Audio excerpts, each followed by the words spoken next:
ನಮ್ಗೆ ತುಂಬಾ ಇನ್ಸ್ಪೈರ್ ಆಯ್ತು ಆ ಕತೆ. ಓಕೆ. ಆ ಕಥೆನ ಇಟ್ಕೊಂಡು ಸಿನಿಮಾ ಮಾಡಬೇಕು ಅಂತ ಅನ್ಸ್ತು. ಚಿಕ್ಕ ವಯಸ್ಸಿಂದ ಯಕ್ಷಗಾನ ಕರಗತ ಮಾಡ್ಕೊಂಡವರು, ಅದೇ ದಿನ ಬೆಳಗಾದ್ರೆ ಅದನ್ನ ಕಣ್ಣಿಗೆ ಒತ್ತಿ ದೇವ್ರ ತರ ಪೂಜೆ ಮಾಡೋರು, ಅವರನ್ನೆಲ್ಲ ಇದರಲ್ಲಿ ಬಳಸಿದೀವಿ. ನಾವು ಕಂಡಂತ ಒಂದು ಕಲ್ಪನೆ ಪ್ರಪಂಚ ನಿಮ್ಗೆ ಕಾಣೋ ತರ ಆಗ್ಬೇಕು ಅಂತ ನಮ್ಮ ಆಸೆ. ಚಿಕ್ಕ ವಯಸ್ಸಿನಿಂದ ಓಕೆ. ಆ ಯಕ್ಷಗಾನವನ್ನ ಕೇಳಿ ನೋಡಿದಂತ ಒಂದು ಪವರ್ ಕಥೆಯಲ್ಲೇ ಇದೆ. ಆ ಕಥೆಯಲ್ಲೇ ಚಂದ್ರಹಾಸ ಅಂತ ಇದೆ. ನನ್ನ ಲೆಕ್ಕದಲ್ಲಿ ಯಕ್ಷಗಾನವೇ ಎಲ್ಲರನ್ನ ಕರ್ಸ್ಕೊಂತು.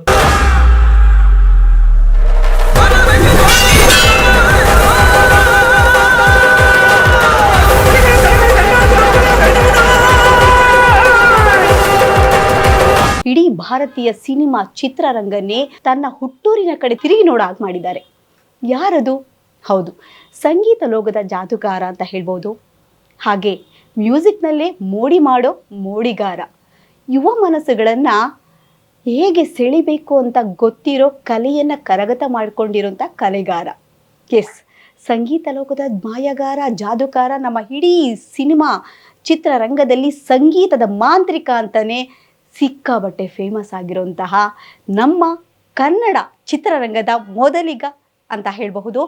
ಎಸ್, ಒನ್ ಆ್ಯಂಡ್ ಓನ್ಲಿ ಯಾರು ಅಂತ ಗೊತ್ತಾಗಿರ್ಬೇಕಲ್ಲ, ರವಿ ಬಸ್ರೂರ್ ಸರ್. ಇವತ್ತು ನಮ್ಮ ಕಾರ್ಯಕ್ರಮದಲ್ಲಿ ಅವ್ರ ಜೊತೆಗೆ ನಾವು ಒಂದು ಪುಟ್ಟ ಸಂಭಾಷಣೆ ಮಾಡುವಂತಹ ಒಂದು ಅಪರೂಪದ ಸಮಯ ನಮ್ಮ ಜೊತೆಗಿದೆ. ಸೊ ಬನ್ನಿ ಅವನ ಕಾರ್ಯಕ್ರಮಕ್ಕೆ ಸ್ವಾಗತಿಸೋಣ. ನಮಸ್ಕಾರ ಸರ್. ಹೋಯ್, ಹೆಂಗಿದ್ದೀರಿ? ಆರಾಮ್ ಆರಾಮ್. ನೀವ್ ಹೆಂಗಿದ್ರಿ? ಚಂದ ಇದ್ದೀನಿ. ಚಾಯ್ ಕುಡಿದ್ರಾ ಅಥವಾ ಕುಡಿಕ? ಇನ್ನು ಕುಡಿಕಷ್ಟೇ. ನಾನು ಕುಂದ ಕನ್ನಡ ಮಾತಾಡಿದೀನಿ, ತಪ್ಪಿಲ್ಲ ತಾನೇ? ಏನ್ ತಪ್ಪಿಲ್ಲ, ಏನ್ ಏನಾದ್ರು ಉಚ್ಚಾರಣೆ ತಪ್ಪಿದ್ರೆ ಇಲ್ಲ, ಇಲ್ಲ, ಸರಿಪಡಿಸಿ. ಖಂಡಿತ ಖಂಡಿತ ಎಲ್ಲ correct ಇದೆ. ಓಕೆ. ಸೊ ವೀರಚಂದ್ರಹಾಸ, ನಿಮ್ಮ ಯಕ್ಷಗಾನವನ್ನು ನಾವು ತಗೊಂಡಾಗ ಎರಡು ಆಯಾಮ ನೋಡ್ತೀವಿ. ಒಂದು ತೆಂಗುತಿಟ್ಟು, ಬಡಕುತಿಟ್ಟು. ಯಾವ ಆಯಾಮದಲ್ಲಿ ಮೂಡ್ ಬಂದಿರುವಂತಹ ಚಿತ್ರ ಅಂತ ತಿಳ್ಕೊಳ್ಬಹುದಾ? ಖಂಡಿತ. ಇದು ತೆಂಕುತಿಟ್ಟು ಬಡಗುತಿಟ್ಟು ಅನ್ನೋದು ನಾನು ಆ ಭೇದ ಭಾವಗಳನ್ನ ನಾನು ಇಲ್ಲಿ ತನಕ ನೋಡಿಲ್ಲ. ಓಕೆ. ಆ ತರದಲ್ಲಿ ಅಲ್ಲಿ ಇಲ್ಲ, ಎರಡು ಯಕ್ಷಗಾನವೇ. ಆ ಎರಡು ಯಕ್ಷಗಾನನ ನಾವು ಏನು ಸಮ್ಮಿಲನ ತರದಲ್ಲಿ ಇದರಲ್ಲಿ ತೋರಿಸಿದ್ದೀವಿ. ಓಕೆ. ಎರಡು ಕಡೆಯ ಭಾಗವತಿಗೆಯೂ ಇದೆ, ಎರಡು ಕಡೆಯ ಮದ್ದಲೆಯ ನಿಮ್ಗೆ ನಾದವೂ ಇದೆ, ಅದ್ರ ಜೊತೆಗೆ ಕಲಾವಿದರು ಇದ್ದಾರೆ. ವೀರಚಂದ್ರಹಾಸ ಈ ಒಂದು ಟೈಟಲ್ ಶೀರ್ಷಿಕೆ ಯಾವ ಒಂದು ಕಥಾ ಹಂದರವನ್ನು ಹೊಡ್ಕೊಂಡಿದೆ ಅಂತ ತಿಳ್ಕೊಳ್ಬಹುದಾ? ಅದ ನಿಮ್ಗೆ ಟೈಟ್ಲೇ ಹೇಳ್ತಾ ಇದೆ. ವೀರಚಂದ್ರಹಾಸ ಒಂದು ಚಂದ್ರಹಾಸ ಚರಿತ್ರೆ, ನಮ್ಮ ಪುರಾಣಗಳಲ್ಲಿ ಬರುವಂತ ಒಂದು ಕತೆ. ಆ ಕಥೆಯನ್ನ ಇಟ್ಕೊಂಡು ನಾವು ಅದನ್ನ ನಮ್ಗೆ ತುಂಬಾ ಇನ್ಸ್ಪೈರ್ ಆಯ್ತು ಆ ಕತೆ. ಆ ಕಥೆನ ಇಟ್ಕೊಂಡು ಸಿನಿಮಾ ಮಾಡ್ಬೇಕು ಅಂತ ಅನ್ಸ್ತು. ತುಂಬಾ ಕಥೆಗಳನ್ನೆಲ್ಲ ಹುಡುಕಿದ್ವಿ, ಬಟ್ ಆಸ್ ಎ ಸಿನಿಮಾದಲ್ಲಿ ನಾವು ಇರೋದ್ರಿಂದ ನಮ್ಗೊಂದು ಸ್ವಲ್ಪ ಸಿನಿಮ್ಯಾಟಿಕ್ ಹೀರೋ, ಅವನ ಪ್ರೆಸೆನ್ಸ್ ಆ ಥರದ್ದೆಲ್ಲ ನಮ್ಗೆ ಬೇಕಾಗಿತ್ತು. ಹಾಗಾಗಿ ನಮ್ಗೆ ಈ ಕತೆ ನಮ್ಗೆ ತುಂಬಾ ಇಂಪ್ರೆಸ್ ಆಯ್ತು. ನಾವು ಜೊತೆಗೆ ಎಲ್ಲರೂ ಕೂತ್ಕೊಂಡು ಡಿಸ್ಕಸ್ ಮಾಡಿ ಆಮೇಲೆ ಇದನ್ನ ಈ ಟೈಟಲ್ ನ ಒಂದು ಡಿಸಿಷನ್ ಯಾರ ಕೈಲಿದೆ? ನಿಮ್ದೇ ಇದೆ. ಆ ಕಥೆಯಲ್ಲೇ ಚಂದ್ರಹಾಸ ಅಂತ ಇದೆ ವ್ಯಕ್ತಿಯ ಹೆಸರು. ಓಕೆ. ಅಂತೂ ಈ ಒಂದು ಪಾತ್ರಧಾರಿಗಳ ಬಗ್ಗೆ ನೀವು ಆಯ್ಕೆ ಮಾಡ್ಕೊಂಡಿರೋದು, I mean title also sound so different, and ಆ ಪಾತ್ರಧಾರಿಗಳು ಕೂಡ ತುಂಬಾ ವೆರಿ ಇಂಟ್ರೆಸ್ಟಿಂಗ್ ಅಂಡ್ ನಮ್ಮ ಲೆಜೆಂಡರಿ ಆಕ್ಟರ್ಸ್. ಎಸ್, ಈ ಒಂದು ಪಾತ್ರಧಾರಿನ ಆಯ್ಕೆ ಮಾಡಬೇಕಾದ್ರೆ ಸೊ ನಿಮ್ಮ ಮನಸ್ಸಿನಲ್ಲಿ ಮೂಡ್ ಬಂದಂತಹ ಒಂದು ಥಾಟ್ಸ್ ಏನು? ಇಲ್ಲಿ ಮುಖ್ಯ ಭೂಮಿಕೆಯಲ್ಲಿ ಯಕ್ಷಗಾನದ ಕಲಾವಿದರುಗಳೇ ಇದ್ದಾರೆ. ಅಂದ್ರೆ ದುಷ್ಟಬುದ್ಧಿ ಈ ಕಥೆಯ ಮುಖ್ಯ ಲೀಡ್. ಕಥೆಯನ್ನ ಓಪನ್ ಆಗೋದೇ ದುಷ್ಟಬುದ್ಧಿಯಿಂದ. ದುಷ್ಟಬುದ್ಧಿನ ಪ್ರಸನ್ನ ಶೆಟ್ಟಿಗಾರ ಅಂತ ಯಕ್ಷಗಾನದ ಒಂದು ಮೇರು ನಟ, ಕಲಾವಿದ. ಅದಾದ್ಮೇಲೆ ಮೇನ್ ಲೀಡ್ ಆಗಿ ನಮ್ಮ ಶೀತಲ್ ಶೆಟ್ಟಿ ಅಂತ ಮಾಡಿದ್ದಾರೆ, ಐರ್ಬೈಲ್ ಅವರು. ಅದಾದ್ಮೇಲೆ ಖಳನಾಯಕನಾಗಿ ನವೀನ್ ಶೆಟ್ಟಿ ಐರ್ಬೈಲು. ನಮ್ಮ ಮದನಾರಾಯರು ಅಂದ್ರೆ ದುಷ್ಟಬುದ್ಧಿಯ ಮಗನ ಪಾತ್ರದಲ್ಲಿ ಕಡಬಾಳರು ಮಾಡಿದ್ದಾರೆ. ಅದಾದ್ಮೇಲೆ ರವೀಂದ್ರ ದೇವಡಿಗರು ಮಾಡಿದ್ದಾರೆ ಹಾಸ್ಯ ಪ್ರಸಂಗದಲ್ಲಿ. ತುಂಬಾ ಜನ ಇದ್ದಾರೆ. ಕಾಸರಗೋಡು ಅವರು ಇದ್ದಾರೆ. ಅದಾದ್ಮೇಲೆ ವಿಷಯ ನಾಯಕಿ ಪಾತ್ರದಲ್ಲಿ ನಮ್ಮ ನಾಗಶ್ರೀ ಮಾಡಿದ್ದಾರೆ. ಎಲ್ಲಾ ಯಕ್ಷಗಾನದ ಲೆಜೆಂಡರೀಸ್. ಅಂದ್ರೆ ಅದರಲ್ಲಿ ಚಿಕ್ಕ ವಯಸ್ಸಿಂದ ಯಕ್ಷಗಾನನ ಏನು ಕರಗತ ಮಾಡ್ಕೊಂಡವರು, ಅದೇ ದಿನ ಬೆಳಗಾದ್ರೆ ಅದನ್ನ ಕಣ್ಣಿಗೆ ಒತ್ತಿ ದೇವ್ರ ತರ ಪೂಜೆ ಮಾಡೋರು, ಅವರನ್ನೆಲ್ಲ ಇದರಲ್ಲಿ ಬಳಸಿದ್ದೀವಿ. ಅವರ ಅಭೂತಪೂರ್ವವಾದಂಥ ಏನು ಪರ್ಫಾರ್ಮೆನ್ಸ್ ಇದು ಈ ಸಿನಿಮಾದಲ್ಲಿದೆ. ಇದನ್ನೆಲ್ಲ ಎತ್ತಿ ಜನರಿಗೆ ತಲುಪಿಸ್ಬೇಕಂದವಾಗ ನಮಗೊಂದು ಹೆಗ್ಲು ಬೇಕಾಗಿತ್ತು. ಆ ಹೆಗಲನ್ನ ನಮ್ಗೆ ಕರೆಕ್ಟಾಗಿ ನಾವು ಅಪ್ರೋಚ್ ಮಾಡಿ ಹೋದವಾಗ ನಮ್ಗೆ ಶಿವಣ್ಣ ಒಬ್ಬರೇ ನಂಗೆ ಕಣ್ಣಿಗೆ ಕಾಣಿಸಿದ್ದು. ಅಂದ್ರೆ ಮೊದ್ಲಿಂದು ಸಹಾಯ ಮಾಡುವಂತ ಏನು ಮನಸ್ಥಿತಿ ಅವರೊಬ್ಬರ ಹತ್ರ ಉಳಿದವ್ರ ಹತ್ರ ಇಲ್ಲ ಅಂತ ಅಲ್ಲ, ಬಟ್ ನನಗೆ ತುಂಬಾ ಹತ್ರ ಇರೋದ್ರಿಂದ ನಾವು ಅವ್ರನ್ನ ಕನ್ವೆ ಮಾಡ್ಲಿಕ್ಕೆ, ಆಮೇಲೆ ಪಾತ್ರವನ್ನ ಹೇಳಲಿಕ್ಕೆ ನೀವೊಂದು ಗೆಸ್ಟ್ ಅಪಿಯರೆನ್ಸ್ ಆಗಿ ಬನ್ನಿ ಅಂತ ಹೇಳಲಿಕ್ಕೆ, ಯಕ್ಷಗಾನವನ್ನು ಈ ಸಿನಿಮಾ ಅನ್ನೋದಕ್ಕಿಂತ ಇಂಪಾರ್ಟೆಂಟು ಯಕ್ಷಗಾನವನ್ನ ವಿಶ್ವಕ್ಕೆ ಪರಿಚಯ ಮಾಡಿಸ್ಬೇಕು ಅಂತ. ಆ ಪರಿಚಯ ಮಾಡಿಸ್ಬೇಕಾದ್ರೆ ಒಂದು ಬಲವಾದ ಹೆಗಲು ಬೇಕು. ಹಾಗಾಗಿ ಶಿವಣ್ಣನ ಅಪ್ರೋಚ್ ಮಾಡಿದ್ವಿ. ಒಂದಿಷ್ಟು ಪ್ರೀವಿಯಸ್ ಶೂಟ್ಗಳನ್ನ ಮಾಡಿದ್ವಿ. ಅದನ್ನೆಲ್ಲ ನೋಡಿ ನಮ್ಮ ಶೂಟ್ ಆಗಿದ್ನಲ್ಲ ಫುಟೇಜ್ ಅಲ್ಲಿ ನೋಡಾದ್ಮೇಲೆ ತುಂಬಾ ಖುಷಿ ಆಯ್ತು ಅವರಿಗೆ. ಗೀತಮ್ಮ ತುಂಬಾ ಅವರು ಆ ಕಡೆಯವರು ಆಗಿರೋದ್ರಿಂದ ಅದನ್ನ ಹೋಗ್ಲಿ ಒಂದಿಷ್ಟು ಥಾಟ್ಗಳನ್ನೆಲ್ಲ ಅವ್ರು ಎಕ್ಸ್ಪ್ರೆಸ್ ಮಾಡಿದ್ರು. ಅದಾದ್ಮೇಲೆ ಅಪ್ರೋಚ್ ಆದ್ವಿ. ಅವ್ರು ನಾವು ಹೇಳಿದ ಡೇಟಿಗೆ ಅವ್ರದ್ದು 2 ಕಾಂಬಿನೇಷನ್ ಮಾಡ್ಕೊಂಡು ಕರೆಕ್ಟ್ ಆಗಿ ಬಂದು ಶೂಟ್ ಮುಗಿಸ್ಕೊಟ್ರು. ಅದ್ಭುತವಾಗಿ ಶೂಟನ್ನ ಮುಗಿಸ್ಕೊಟ್ರು. ಅಂದ್ರೆ ಆ ಸಮಯದಲ್ಲಿ ಅವ್ರಿಗೆ ಆರೋಗ್ಯ ಸ್ಥಿತಿ ಈಗ ಸರಿ ಇಲ್ದಿದ್ರು ಕೂಡ ಟ್ರೀಟ್ಮೆಂಟ್ ಅಲ್ಲಿ ಇದ್ರು. ಆ ಸಮಯದಲ್ಲೂ ಕೂಡ ಆ ಎನರ್ಜೆಟಿಕ್ ಆಗಿ ಶೂಟನ್ನ ಮುಗಿಸ್ಕೊಟ್ರು. ಸಂಯಮ ಅನ್ನೋದು ಒಬ್ಬ ವ್ಯಕ್ತಿಗೆ ಒಂದು ಭೂಷಣ, ಅವರ ವ್ಯಕ್ತಿತ್ವಕ್ಕೆ ಭೂಷಣ. ಸೊ ಆ ಒಂದು ಸಂಯಮ ನಿಮ್ಮಲ್ಲಿದೆ. ಎಲ್ಲೂ ನಿಮ್ಮ ಒಂದು ವ್ಯಕ್ತಿತ್ವದಲ್ಲಿ ಅಬ್ಬಸಲ್ಲ ಬೊಬ್ಬಸಲ್ಲ. ನಿಮ್ಮ ಏನಾದ್ರೂ ಹಬ್ಬರ ಬೊಬ್ಬರಗಳನ್ನ ನಾವು ತೆರೆ ಮೇಲೆ ನೋಡ್ತೀವಿ, ನಿಮ್ಮ ಸಂಗೀತದಲ್ಲಿ ನೋಡ್ತೀವಿ. ಸೊ ಅಂತ ಒಂದು ವ್ಯಕ್ತಿತ್ವವನ್ನು ಒಳಗೊಂಡ ನೀವು ಅದೇ ರೀತಿಯಾದಂಥ ಪಾತ್ರಧಾರಿಯನ್ನು ಕೂಡ ನೋಡ್ತಿದ್ದೀರಾ. ಸೊ ಈಗ ಹೇಳಿದ್ರಿ ಶಿವರಾಜ್ಕುಮಾರ್, ನಾವು ಆ ನಟರ ಬಗ್ಗೆ ಮಾತಾಡಬೇಕು ಅಂದ್ರೆ ಡೆಫಿನೆಟ್ಲಿ ನಿಮ್ಮ ಒಂದು ವ್ಯಕ್ತಿತ್ವಕ್ಕೆ ಸಾಮ್ಯತೆ ಇರುವಂತಹ ವ್ಯಕ್ತಿ ಆ ಒಂದು ಕಾರಣಕ್ಕೆ ಏನಾದರೂ ಆಯ್ಕೆ ಮಾಡ್ಕೊಂಡಿದ್ದು ಆಲ್ಮೋಸ್ಟ್ ವ್ಯಕ್ತಿತ್ವ ಅಂತಂದ್ರೆ ಸರಳತೆ, ನಿಮ್ಮ ಒಂದು ಸಂಯಮ. ಸೊ ಎಲ್ಲರೂ ಕೂಡ ಎಲ್ಲೋ ಒಂದ್ ಕಡೆ ಸಾಮ್ಯತೆ ಇದೆ ಅಂತ ಅನಿಸ್ತಾ ಇದೆ. ಅಂಥದ್ರಲ್ಲೂ ಅವರ ಒಂದು ಈ ಒಂದು ಅನಾರೋಗ್ಯದ ಸಂದರ್ಭದಲ್ಲೂ ಕೂಡ ಈ ಒಂದು ನಿಮ್ಮ ಸಿನಿಮಾಕ್ಕೆ ಒಪ್ಕೊಂಡಿದ್ದಾರೆ ಅಂತ ಅಂದ್ರೆ ಸಮಥಿಂಗ್ ತುಂಬ ಕಾತುರ ಮತ್ತು ಆತುರ ಜಾಸ್ತಿ ಆಗ್ತಾ ಇದೆ ಪ್ರೇಕ್ಷಕರಲ್ಲಿ. ಏನಿರ್ಬೋದು, ಏನಿದು ಟೈಟಲ್ ಇಸ್ ವೀರಚಂದ್ರಹಾಸ, ಅದು ನಮ್ಮ ಶಿವರಾಜ್ಕುಮಾರ್ನ ಇಟ್ಕೊಂಡು ಯಕ್ಷಗಾನದ ಒಂದು ತಿರುಳಲ್ಲಿ ನಮ್ಮಲ್ಲಿ ಮಾಡ್ತಾ ಇದ್ದಾರೆ ಪ್ರೆಸೆಂಟ್ ಅಂತ ಅಂದರೆ ಇನ್ನೂ ಒಂದು ಕಡೆ ಕ್ಯೂರಿಯಾಸಿಟಿ ಜಾಸ್ತಿ ಆಗ್ತಾ ಇದೆ. ನೀವು ಒಂದು ಹೇಳಿಯಲ್ಲಿ ಸಿನಿಮಾದ ಒಂದು ಕಥೆಯನ್ನು ನಮ್ಮ ಮುಂದೆ ಪ್ರೆಸೆಂಟ್ ಮಾಡೋದಾದ್ರೆ, ಚಂದ್ರಹಾಸ ಚರಿತ್ರೆ ಅನ್ನುವಂಥದ್ದು ಸಾಮಾನ್ಯವಾಗಿ ಎಲ್ಲರಿಗೂ ಗೊತ್ತಿರುವ ಕಥೆ. ಅದನ್ನ ನಾವು ಒತ್ತಿ ಹೇಳುವಂಥದ್ದು ಏನಿಲ್ಲ. ನಮ್ಮ ಅಣ್ಣವರು ಈ ಸಿನಿಮಾನ ಮಾಡಿದ್ದಾರೆ, ಚಂದ್ರಹಾಸ ಅಂತ.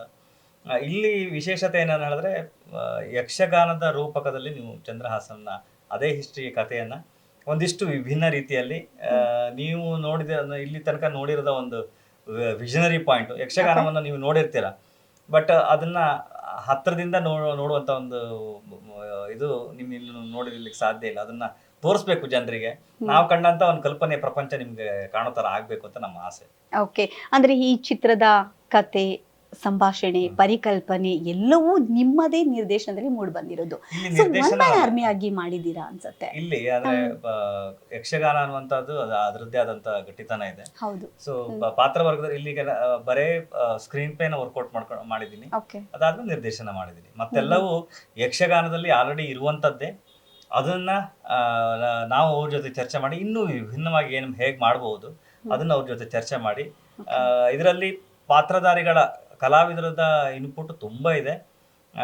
ಅದಾದ್ಮೇಲೆ ನಮ್ಮ ಭಾಗವತರ ಇನ್ಪುಟ್ ತುಂಬಾ ಇದೆ, ಸಾಹಿತ್ಯಗಾರದ ಇನ್ಪುಟ್ ತುಂಬಾ ಇದೆ, ಅದಾದ್ಮೇಲೆ ಹಿನ್ಮೇಳದವ್ರದ ಇದು ತುಂಬಾ ಇದೆ. ಸೊ ಇಲ್ಲಿ ನಾನು ಒಬ್ನೇ ಮಾಡಿದೆ ಅಂತ ನಾನು ಹೇಳಲಿಕ್ಕೆ ಇಷ್ಟಪಡೋದಿಲ್ಲ. ಇದು ನನ್ನಿಂದ ಆಯ್ತಲ್ಲ ಅಂತ ಖುಷಿ ಪಡ್ತೀನಿ. ಉದ್ದೇಶ ಒಂದು ಒಳ್ಳೆಯ ನಮ್ಮ ಕರ್ನಾಟಕದ ಕಲ್ಚರ್, ಆ ಕಲ್ಚರ್ ಎಲ್ಲರಿಗೂ ಕಾಣೋತರಾಗಬೇಕು, ಪಸರಬೇಕು, ಅದು ಎಲ್ಲ ಕಡೆ ಹರಿದಾಡಬೇಕು, ಅದು ನಿರಂತರವಾಗಿ ಸಾಕ್ತಾ ಇರಬೇಕು, ಎಲ್ಲರಿಗೂ ಅದು ರಸದೌತಣ ಕೊಡ್ತಾ ಇರಬೇಕು ಅಂತ. ಎಕ್ಸಾಕ್ಟ್ಲಿ, ಇಂಥ ಒಂದು ನಳಪಾಕವನ್ನ ರಸದೂಟವನ್ನ ಬಡಿಸ್ತಾ ಇದ್ದೀರಾ ನಮ್ಮ ಕನ್ನಡ ಚಿತ್ರರಂಗದ ಪ್ರೇಕ್ಷಕರಿಗೆ. ಹಾಗೆ ಎಲ್ಲೋ ಒಂದು ಕಡೆ ಯಕ್ಷಗಾನದ ಒಂದು ಸೊಗಡನ್ನ ನೀವು ಪ್ರೆಸೆಂಟ್ ಮಾಡಬೇಕಾದ್ರೆ, ಪ್ರಸ್ತುತಪಡಿಸಬೇಕಾದ್ರೆ ನಿಮ್ಮದೇ ಭಾಗದ ಒಂದು ಕಲೆ ಇದು. ಸೊ ಅದನ್ನ ನೀವು ಪ್ರೆಸೆಂಟ್ ಮಾಡಬೇಕಾದ್ರೆ ತುಂಬಾ ಸರಳ ಅಂತ ಅನಿಸ್ತಾ, ಅಥವಾ ಎಲ್ಲೋ ಒಂದು ಕಡೆ ಕ್ಲಿಷ್ಟಕರ, ಅಂದ್ರೆ ಸಿನಿಮಾದ ರೂಪದಲ್ಲಿ ನಾವು ಅದನ್ನ ಒಬ್ರು ಪ್ರೇಕ್ಷಕರಿಗೆ ಕೊಡ್ಬೇಕು ಅಂದಾಗ ಕ್ಲಿಷ್ಟಕರ ಅಂತ ಅನ್ಸಿದುಂಟಾ ಈ ಒಂದು ಸಿನಿಮಾ ಶೂಟಿಂಗ್? ಖಂಡಿತ ಕಷ್ಟ ಅಂತೂ ಇದ್ದೇ ಇದೆ, ಇಲ್ಲ ಅಂತ. ಯಾಕಂದ್ರೆ ಒಂದೊಂದು ಫ್ರೇಮ್ ಅಲ್ಲಿ ನಾವು 400-500 ವೇಷಗಳನ್ನ ಪ್ರೆಸೆಂಟ್ ಮಾಡ್ಬೇಕಂತ ಹೇಳಿದ್ರೆ, ಆ 400-500 ವೇಷಗಳಿಗೆ ಬಣ್ಣ ಬರೆಯೋರಿಂದ ಹಿಡಿದು ಬಟ್ಟೆ ಹಾಕುವವರಿಂದ ಹಿಡಿದು ಎಲ್ಲರನ್ನೂ ಸೇರಿಸಿದ್ರೆ ಹತ್ರ 1000 ಜನ ಎಕ್ಸ್ಟ್ರಾ ಬೇಕು. 500 ಜನಕ್ಕೆ 1000 ಎಕ್ಸ್ಟ್ರಾ ಬೇಕು, 1500 ಜನ ಇರಬೇಕು. ಈ ತರದಲ್ಲಿ ನಾವು ಶೂಟ್ ಮುಗಿಸಿದೀವಿ. ಅಂದ್ರೆ ಕಷ್ಟ ಅಂತ ಅನ್ಸ್ಲಿಲ್ಲ, ಕಷ್ಟ ಆಯ್ತು, ಕಷ್ಟ ಅನ್ಸ್ಲಿಲ್ಲ. ಓಕೆ, ಯಾವ ಭಾಗದಲ್ಲಿ ನಿಮ್ಗೆ ತುಂಬಾ ಕಷ್ಟ ಅಂತ ಅನ್ಸಿದ್ದು ಈ ಒಂದು ಅದೇ ಎಲ್ಲ ನಾವು ಕಲ್ಪನೆ ನೋಡೋದು ಸುಲಭ, ಕಲ್ಪನೆ ಮಾಡ್ಕೊಳ್ಳೋದು ಸ್ವಲ್ಪ ಹೀಗೆ ಮಾಡ್ಬೇಕು ಅಂತ.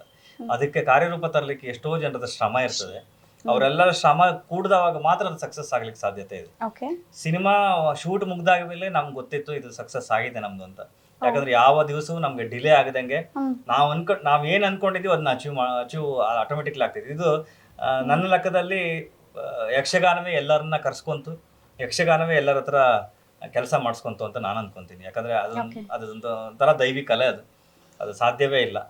Okay. ಯಾಕಂದ್ರೆ ಇನ್ನು ಮೊದಲು ನಾನೊಂದು 12 ವರ್ಷ ಹಿಂದೆ ಮಾಡ್ಲಿಕ್ಕೆ ಹೋಗಿದ್ದೆ. ಯಾಕೆ ಆವಾಗ ಆಗ್ಲಿಲ್ಲ ಅದು? ಸೊ ಒಂದು ಸಮಯ ಅಂತ ಬರುತ್ತೆ, ಆ ಸಮಯ ಬರೋ ತನಕ ಕಾಯ್ಬೇಕು. ಅದು ನನ್ನ ಹತ್ರ ಕೆಲಸ ಮಾಡಿಸ್ಕೊಟ್ಟಿದೆ. ಓಕೆ. ಈಗ ನಿಮ್ಮದು ನಮ್ಮ ಇಡೀ Indian south Indian film industry, Bollywood ಎಲ್ಲ ತಗೊಂಡಾಗ ಡಿಫ್ರೆಂಟ್ ಜಾನರಲ್ಲಿ ನೀವು ಸಿನಿಮಾದ ಮ್ಯೂಸಿಕ್ ಪ್ರೆಸೆಂಟ್ ಮಾಡಿದ್ದೀರಾ, ಕಂಪೋಸಿಂಗ್ ಮಾಡಿದ್ದೀರಾ. ಆದರೆ ದಿಸ್ ಯಕ್ಷಗಾನ ಇದು ಸ್ವಲ್ಪ ಬೇರೆದೇ ಜಾನರ್. ಸೊ ಹಾಗಾಗಿ ಇದಕ್ಕಿಂತ ನಿಮಗೆ ಸಮಯಾವಕಾಶ ತುಂಬಾ ಜಾಸ್ತಿ ಲೆಂತಿ ಅಂತ ಅನಿಸ್ತಾ, ಅಥವಾ ವೆರಿ ಶಾರ್ಟ್ ಪೀರಿಯಡ್ ಅಲ್ಲಿ ಮುಗಿಸಿದಂತಹ ಚಿತ್ರನ? ಇಲ್ಲ, ನಾವು ಟೈಮ್ ತಗೊಂಡಿದ್ವಿ. ನಾವು ತುಂಬಾ ಸಮಯ ಟೈಮ್ ತಗೊಂಡಿದ್ವಿ. ಯಾವುದಕ್ಕೂ ಶೂಟ್ಗೂ ಕೂಡ ಪ್ಲಾನ್ ಮಾಡ್ಕೊಂಡು ತುಂಬಾ ರೀಶೂಟ್ಗಳು ಮಾಡಿದ್ದೀವಿ. ಆರ್ಟಿಸ್ಟ್ಗಳನ್ನ ಕಡಿಮೆ ಮಾಡ್ಕೊಂಡು ಎಲ್ಲೂ ನಾವು ಕಾಂಪ್ರಮೈಸ್ ಅಂತ ಆಗಲಿಲ್ಲ. ನನ್ನ ಜೀವಮಾನದಲ್ಲಿ ಇದು ನನಗೊಂದು ಬಂದಂತ ಅವಕಾಶ. ಏನೇ ಮಾಡಿದ್ರು ಪ್ರತಿಫಲಾಪೇಕ್ಷೆ ಇಲ್ಲದೆ ಮಾಡ್ಬೇಕಂತೆ. ಅದು ಏನು ಬರುತ್ತೆ ಪಾಲಿಗೆ ಅದನ್ನು ಕಣ್ಣಿಗೆ ಒತ್ಕೊಬೇಕು. ಸೊ ಹಾಗಾಗಿ ಇಲ್ಲಿ ಎಲ್ಲಾ ಪ್ರಯತ್ನಗಳು ಹೇಗಿತ್ತಾನೆ ಹೇಳಿದ್ರೆ, ಒಂದು ಒಳ್ಳೆ ಯಕ್ಷಗಾನವನ್ನ ವಿಶ್ವಗಾನ ಮಾಡಬೇಕು ಅನ್ನುವಂತ ಒಂದೇ ನಮ್ಮ ಏನು ಕೂಗಾಗಿತ್ತು, ಬಿಟ್ರೆ ಬೇರೆ ಏನೂ ಇಲ್ಲ. ಇದನ್ನ ಎಲ್ರಿಗೂ ಪರಿಚಯ ಮಾಡಿಸ್ಬೇಕು. ಎಲ್ಲಾ ಕಡೆಯ ಭಾಗದವರು, ನೀವು ಹೇಳಿದ್ರೆ ಕರಾವಳಿಗೆ ಮಾತ್ರ ಸೀಮಿತ ಇದೆ ಅಂತ ಹೇಳಿದ್ರಿ, ಅದು ಹಾಗಾಗ್ಬಾರ್ದು. ಇದು ಕರ್ನಾಟಕದ ಕಲೆ. ನೀವು ಎಲ್ಲೇ ಏರ್ಪೋರ್ಟಿಗೆ ಹೋಗಿ ಎಲ್ಲೇ ಯಾವ ಕಡೆಗೆ ಹೋದ್ರು ಯಕ್ಷಗಾನದ ಗೊಂಬೆನೇ ನಿಲ್ಸಿರ್ತಾರೆ, ಬೇರೆ ಯಾವುದೂ ಇಲ್ಲ. ಕರ್ನಾಟಕದ ಕಲ್ಚರ್ ಅದು. ಸೊ ಹಾಗಾಗಿ ಅದು ಪ್ರತಿಯೊಬ್ಬರಿಗೂ ಗೊತ್ತಾಗೋ ತರ ಆಗ್ಬೇಕು, ಅದ್ರದ್ದು ಆಳ ಗೊತ್ತಾಗ್ಬೇಕು. ಒಂದು ಆರ್ಟ್ ಫಾರ್ಮ್, ಅದರಲ್ಲಿ ನೃತ್ಯ ಇದೆ, ರೂಪಕ ಇದೆ, ಏನು ಹಾವಭಾವ ಇದೆ, ಮಾತುಗಾರಿಕೆ ಇದೆ, ಹಿಮ್ಮೇಳ ಇದೆ. ಇದೆಲ್ಲವೂ ಆರ್ಟ್ ಫಾರ್ಮ್ ಒಂದೇ ಪ್ಲೇಸ್ ಅಲ್ಲಿ ಇರುವಂತದ್ದು. ಇಡೀ ಪ್ರಪಂಚದಲ್ಲಿ ನೀವು ಹುಡುಕಿ ಬನ್ನಿ, ಯಕ್ಷಗಾನ ಒಂದೇ. ಅದು ಬಿಟ್ರೆ ಬೇರೆ ಏನಿಲ್ಲ, ಯಾವ್ದ್ರಲ್ಲೂ ಇಲ್ಲ. ಎಲ್ಲದರಲ್ಲೂ ಒಂದ್ ಕಮ್ಮಿ ಇರುತ್ತೆ, ಇನ್ನೊಂದು 2 ಕಮ್ಮಿ ಇರುತ್ತೆ. ಅಷ್ಟು ಇರುವಂತ ಏಕೈಕ ಕಲೆ ಇದು ಕರಾವಳಿಗೆ ಮಾತ್ರ ಸೀಮಿತ ಅಲ್ಲ, ಇದು ಸೀಮಾತೀತ ಅಂತ ಹೇಳ್ತಾ ಇದ್ದಾರೆ. ಖಂಡಿತ. ಯಾಕಂದ್ರೆ ಆಲ್ರೆಡಿ ಏನು ಚಿಟ್ಟಾಣಿ ಅವ್ರದ್ದು USA ಬೇರೆ ಕಡೆಗೆಲ್ಲ ಅವ್ರದ್ದು ಟ್ರೈನಿಂಗ್ ಸೆಂಟರ್ ಇದೆ. ಅಮೆರಿಕದವರು ಅಲ್ಲಿ ಬಂದು ಕಲಿತಾ ಇದ್ದಾರೆ.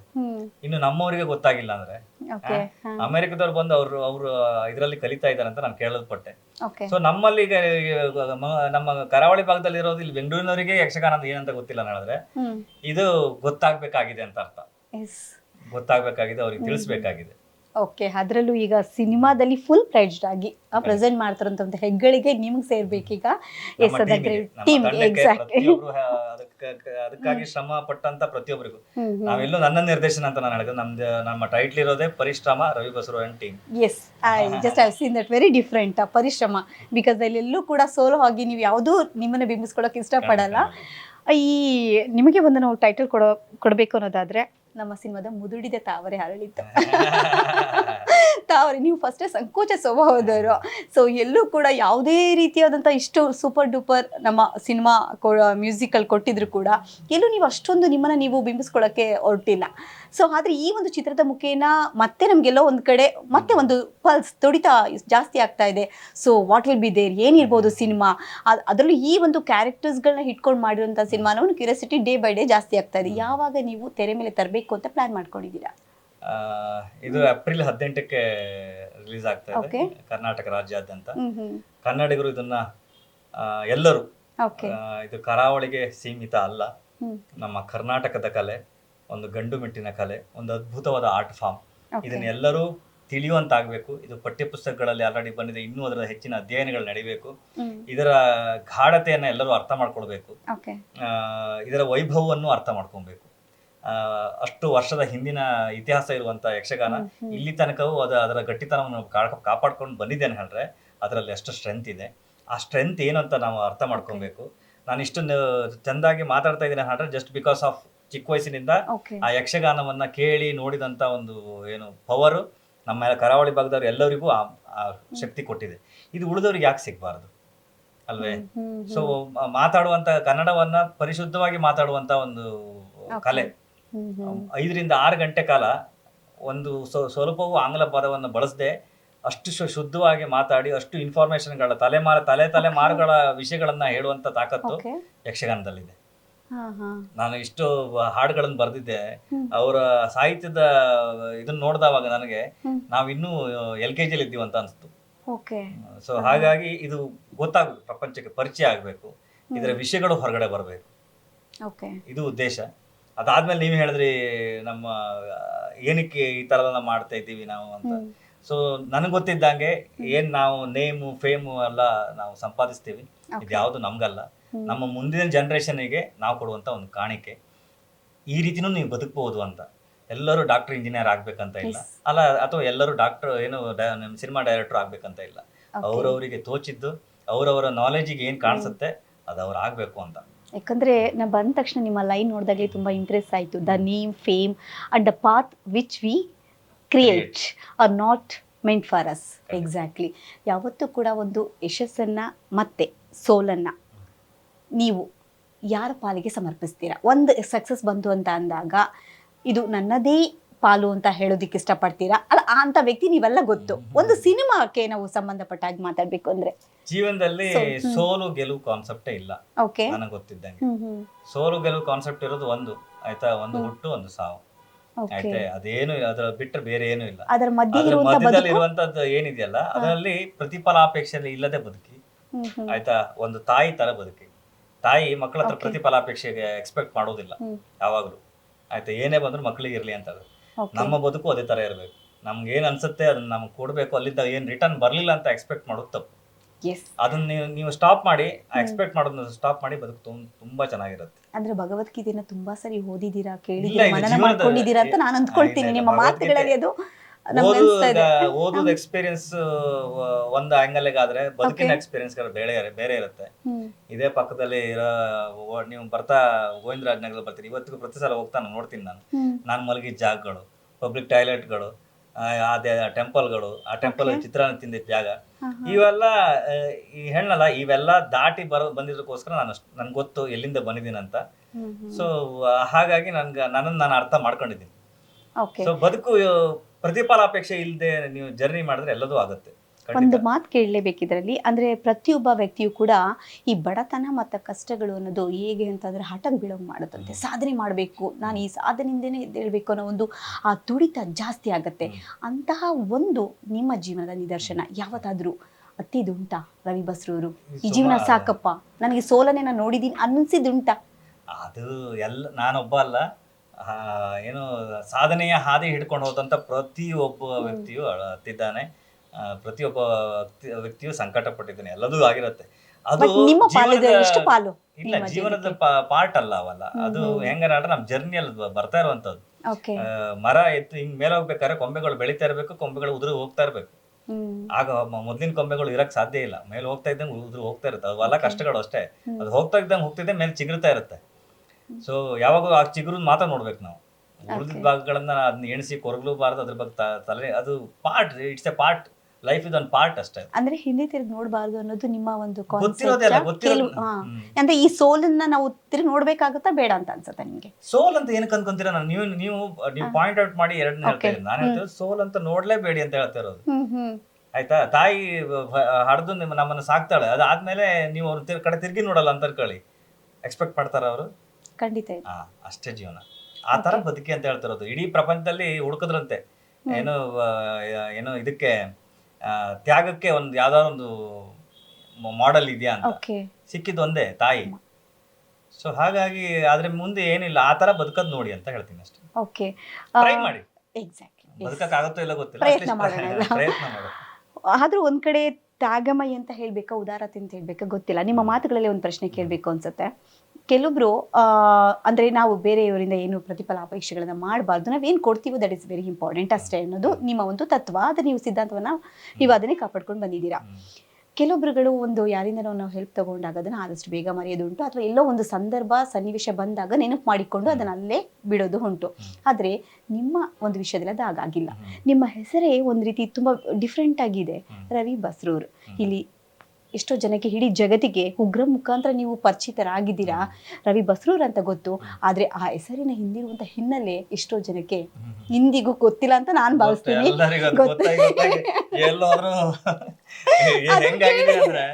ನಂಬ್ತಿರೋ ದಾರಿ ಮೇಲೆ ನಾನು ನಡ್ಕೊಂಡು ಹೋಗ್ತಾ ಇದ್ದೆ, ನಾನು ಎಲ್ಲಾದ್ರೂ ನಾನು ಸಿಂಪಲ್ ಆಗಿ ಹೋಗ್ತೇನೆ ಎಲ್ಲ ಕಡೆಗೆ. ತರಕಾರಿ ಮಾರೋನು ನಿಲ್ಸ್ಕೊಂಡು ಅಣ್ಣ ನಮಸ್ಕಾರ ಅಣ್ಣ ಅಂತಾರೆ, ಹಿಂಗಾಗಿದೆ ಪರಿಸ್ಥಿತಿ. ಸೊ ಎಲ್ಲರಿಗೂ ಅದು ಆ ರವಿ ವ್ಯಕ್ತಿ ಬಗ್ಗೆ ಕೇಳೋದಾದ್ರೆ ಒಂದೆರಡು ಲೈನ್ ಅಲ್ಲಿ ಅದು ಎಲ್ಲರಿಗೂ ಗೊತ್ತಿರೋ ವಿಷಯ. ಮತ್ತೊಮ್ಮೆ ನಮ್ಮ ಚಾನೆಲ್ಗೆ ನನ್ನ ಜೀವನಕ್ಕೆ ಒಂದು ನನಗೆ ದಾರಿ ಕೊಟ್ಟವರು, ನನ್ನ ಜೀವನ ಬೇಡ ಅಂತ ಇದ್ದವಾಗ ನನಗೆ ದಾರಿ ಕೊಟ್ಟವರು, ಅವ್ರ ಹೆಸರು ರವಿ. ಸೊ ಹಾಗಾಗಿ ಅದನ್ನ ಇಟ್ಕೊಂಡೆ. ಅದಾದ್ಮೇಲೆ ನನ್ನ ಜೀವನದಲ್ಲಿ ಒಂದು ಬೆಳಕಂತ ನೋಡಿದ್ದು, ಒಂದು ಆಸೆ ಅಂತ ಹುಟ್ಟಿದ್ದು. ಆಸೆನ ಹೇಳಿದ್ರೆ ನಾನು ಏನಾದ್ರು ಮಾಡಬಹುದು ಅಂತ ಒಂದು ತುಡಿತ ಹುಟ್ಟಿದ್ದು. ಅದಾದ್ಮೇಲೆ ಪ್ರಶಂಸೆಗಳು ಸಿಕ್ಕಿದ್ದು ಓಕೆ. ನಮ್ಮೂರಿಂದ, ನಮ್ಮೂರ ಜನರಿಂದ. ಚಿನ್ನದಂತ ಊರು, ಚಿನ್ನದಂತ ಜನ. ನೋಡಿ, ಪ್ರತಿಯೊಬ್ಬರು ಕೂಡ ಆ ಒಬ್ಬ ಮ್ಯೂಸಿಕ್ ಡೈರೆಕ್ಟರ್ ಜೊತೆ ಒಂದು ಡಿಸ್ಕಷನ್, ಚರ್ಚೆ ಮಾಡಬೇಕು, ಸಿನಿಮಾದ ಬಗ್ಗೆ ನಾವು ಅದ್ರ ಬಗ್ಗೆ ಡಿಸ್ಕಸ್ ಮಾಡಬೇಕು ಅನ್ನೋದಾದ್ರೆ ಒಂದು ಬ್ಯಾಂಗ್ಳೂರಲ್ಲಿ ಸ್ಟುಡಿಯೋ ಇರುತ್ತೆ, ಇಲ್ಲ ಒಂದು ಲೆವೆಲ್ಗೆ ಹೋದ್ರೆ ಬಾಂಬೆ ಅಥವಾ ಇದ್ರಲ್ಲಿ ಇಟ್ಕೊಂಡಿರುತ್ತೆ. ಬಟ್ ಎಲ್ಲರೂ ಕೂಡ ನಿಮ್ಮ ಬಸರೂರಿಗೆ ಬರ್ತಾರೆ. ಇದೊಂದು ಕ್ರೆಡಿಟ್ ಮಾತ್ರ ನಿಮಗೆ ಸೇರಬೇಕು. ನಿಮ್ಮ ಹುಟ್ಟೂರಿಗೆ ಕೊಡುತ್ತಿರುವಂತಹ ಒಂದು ಸಮರ್ಪಣೆನ ಅಥವಾ ಅದ್ರ ಮೇಲಿರುವಂತಹ ಒಂದು ತುಂಬಾ ಅಭಿಮಾನನ ಹೇಗೆ ನಾವೇನ್ ಅನ್ಕೋಬೇಕು? ಅಭಿಮಾನ. The biggest gift you have already given. Gift ಅದು ಕೊಟ್ಟಿರೋದು ತುಂಬಾ ಇದೆ. ನಾನು 20 ವರ್ಷ ತನಕ ನಾವು ಊರಲ್ಲಿ ಇದ್ದಿದ್ದೀವಿ. 20 ವರ್ಷ ತನಕ ನನಗೆ ಸಾಕಷ್ಟು ನೆನಪುಗಳನ್ನು ಕೊಟ್ಟಿದೆ. ಸಾಕಷ್ಟು ನಾ ಹತ್ತವಾಗ ಭೂಮಿ ನನ್ನ ಕಣ್ಣೀರು ನುಂಗಿದೆ. ಸೊ ಇದೆಲ್ಲದು ಅದು ಸಾಧಾರಣಕ್ಕೆ ಹೇಳಲಿಕ್ಕೆ ಸಾಧ್ಯ ಇಲ್ಲ. ಅದು ಆ ಮಣ್ಣು ನನಗೆ ಅಷ್ಟು ಕೊಟ್ಟಿದೆ. ನಾನು ಕೊಟ್ಟಿದ್ದೇನೋ ₹1 ಅಷ್ಟೇ. ಸೊ ಇನ್ನೂ ಕೊಡೋದಿದೆ, ಇನ್ನೂ ಕೊಡ್ತೀನಿ, ಇನ್ನೂ ನೋಡ್ತೀರಾ, ಇನ್ನೂ ಕೇಳ್ತೀರಾ. ನಿಮ್ಮ ಕಣ್ಣೀರನ್ನ ನುಂಗಿ ಹಾಕಿದ ಭೂಮಿ ತಾಯಿನ ಕೂಡ ನೀವು ನೆನಪು ಮಾಡ್ಕೊಳ್ತೀರಾ ಅನ್ನೋದಾದ್ರೆ, ನಿಮ್ಮ ಈ ಒಂದು ಸಿನಿಮಾ ಸಂಗೀತದ ಬದುಕಿನಲ್ಲಿ ನೀವು ಇವತ್ತಿಗೂ ಒಬ್ಬರನ್ನ ತುಂಬಾ ಸ್ಮರಣೀಯವಾಗಿ ನೆನಪು ಮಾಡ್ಕೊಳ್ಳೋದಾದ್ರೆ ಯಾವ ವ್ಯಕ್ತಿ ಅಂತ ತಿಳ್ಕೊಳ್ಬಹುದಾದ್ರೆ? ತುಂಬಾ ಜನ ಇದ್ದಾರೆ. ನಾನು ಮೇರು ಪಂಕ್ತಿಲಿರುವಂತದ್ದು ತುಂಬಾ ಜನ ಇದ್ದಾರೆ. ಎಷ್ಟು ಜನರು ಅಂತ ಹೇಳಿ, ಎಲ್ಲರೂ ಫ್ರಮ್ ಸ್ಟಾರ್ಟ್ ನಮ್ಮ ಕ್ಯಾರಿಯರ್ ಸ್ಟಾರ್ಟ್ ಆಗಿದ್ದರಿಂದ ಹಿಡಿದು ಇಲ್ಲಿ ತನಕ ಒಬ್ರಲ್ಲ ಒಬ್ರು ಕೊಡ್ತಾ ಇದ್ರು. ಅದರಲ್ಲಿ ಮೇಜರ್ ಆಗಿ ನಾನು ಹೇಳಿದ ನನ್ನ ಹೆಸರು ರವಿ ಅವರು. ಅವರು ನನ್ಗೆ ಕೊಟ್ಟಂತ ಎಲ್ಲರಿಂದ ಎಲ್ಲ ತರದಲ್ಲಿ ಕಲ್ತಿದ್ದೀನಿ. ಅಪ್ಪು ಸರಿಂದ ಕಲ್ತಿದ್ದೀನಿ, ಸಿಂಪಲ್ ಆಗಿರ್ಬೇಕು ಅಂತ ಕಲ್ತಿದ್ದೀನಿ. ಯಶ್ ಅವರಿಂದ ಹಠ ಕಲ್ತಿದ್ದೀನಿ. ಪ್ರಶಾಂತ್ ಸರ್ ಅವರಿಂದ ಡೆಡಿಕೇಶನ್ ಕಲ್ತಿದ್ದೀನಿ. ಒಬ್ಬೊಬ್ಬರಿಂದ, ನಮ್ಮ ತಂದೆಯಿಂದ ಒಬ್ಬ ತಂದೆ ಹೇಗಿರ್ಬೇಕಂತ ಕಲ್ತಿದ್ದೀನಿ. ಸೊ ನನ್ನ ಮಕ್ಕಳಿಂದ ಒಬ್ಬ ಮಗನಾದವ್ರು ಹೇಗಿರ್ಬೇಕಂತ ತಿಳ್ಕೊಂಡಿದ್ದೀನಿ ಈಗ. ಸೊ ಪ್ರತಿಯೊಬ್ಬರಿಂದ, ಅಂದ್ರೆ ಅದು ಒಬ್ಬೊಬ್ರಿಗಂತ ಸಾಧ್ಯ ಇಲ್ಲ. ತುಂಬಾ ಜನರದ ಕಾಂಟ್ರಿಬ್ಯೂಷನ್ ಇದೆ. ಅವರೆಲ್ಲ ಕಾಂಟ್ರಿಬ್ಯೂಷನ್ ಇರೋದಕ್ಕೋಸ್ಕರ ನಾನು ಮದುವೆ ಆಗಿ ಮೊನ್ನೆಗೆ 18 ವರ್ಷ ತುಂಬಿತು, ಆಯ್ತಾ. ಸೊ ಇಲ್ಲಿ ತನಕ ಒಂದು ದಿನವೂ ನನ್ನ ಮಿಸ್ಸಸ್ ಏನಕ್ಕೆ ಇಷ್ಟೊಂದು ನಿದ್ದೆ ಬಿಡ್ತೀರಾ ಅಂತ ಕೇಳಿಲ್ಲ. ಸೊ ಆ ಡೆಡಿಕೇಶನ್ಗೆ ಟೈಮ್ ಕೊಟ್ಟಿದ್ದಾರೆ. ಅದು ಕೊಡದೇ ಇದ್ರೆ ನಾನು ಇಲ್ಲಿ ಹೆಂಗ್ ಮಾಡಕ್ ಸಾಧ್ಯ ಇತ್ತು? ಸಾಧ್ಯನೇ ಇಲ್ಲ. ನಾನೊಬ್ಬ ಸಾಧಕನಾಗಿ ಏನೆಲ್ಲ ಜರ್ನಿ ಮಾಡಬೇಕು, ಆ ಜರ್ನಿಗೆ ನನಗೆಲ್ಲರೂ ಪೂರಕವಾಗಿದ್ದಾರೆ. ಎಲ್ಲರೂ ನನ್ನ ಸಹಪಾಠಿಗಳು, ನನ್ನ ಸ್ನೇಹಿತರ ಬಳಗ ಎಲ್ಲರೂ ನಾನೇನು ಥಿಂಕ್ ಮಾಡ್ತೀನಿ ಅದಕ್ಕೆ ನಾನು ಹಿಂಗೆ ಹೆಜ್ಜೆ ಇಟ್ಟರೆ ಅಲ್ಲಿ ನಾನು ಒಂದು ಹೆಜ್ಜೆ ಇಟ್ಟರೆ ಅಲ್ಲಿ 50 ಹೆಜ್ಜೆ ಇರುತ್ತೆ. ಸೊ ಇದು ನನಗೆ ಬಯಸದೆ ಬಂದ ಭಾಗ್ಯ, ಅವರೆಲ್ಲರೂ ನನ್ನ ಜೊತೆಗಿರೋದು. ಪ್ರತಿಯೊಬ್ಬರಿಂದನೂ ಕಲ್ತ್ಕೊಂಡಿದ್ದೀರಾ, ಎಲ್ಲವನ್ನ ಅಳವಡಿಕೆ ಮಾಡ್ಕೊಂಡಿರೋದ್ರಿಂದ ಇವತ್ತು ಪರಿಪೂರ್ಣ ವ್ಯಕ್ತಿಯಾಗಿ ನಮ್ಮ ಮುಂದೆ ಇದ್ದೀರಾ ಅಂತ ಹೇಳೋದಕ್ಕೆ ತುಂಬಾ ಖುಷಿ ಆಗುತ್ತೆ. ಆ್ಯಂಡ್ ಈಗೆಲ್ಲೋ ಒಂದು ಕಡೆ ಈಗ ಡೈರೆಕ್ಷನ್ಗೆ ಮತ್ತೆ ಈ ಒಂದು ಫುಲ್ ಫ್ಲೆಜ್ ಡೈರೆಕ್ಷನ್ ತಗೊಂಡಿದ್ದೀರಾ ಅನ್ನೋದಾದ್ರೆ ಮುಂಚೆ ಮಾಡಿದ್ರಿ, ಬಟ್ ಇತ್ತೀಚೆಗೆ 1 ವರ್ಷದಲ್ಲಿ ಸರಿಸುಮಾರು 3 ಇಂದ 4 ಸಿನಿಮಾ ನಿಮ್ದು ಫಿಕ್ಸ್ಡ್. ಐದ ಟಾಲಿವುಡ್, ಬಾಲಿವುಡ್, ಕಾಲಿವುಡ್, ಮಾಲಿವುಡ್ ಯಾವುದಕ್ಕಾದ್ರೂ ಆಗಬಹುದು.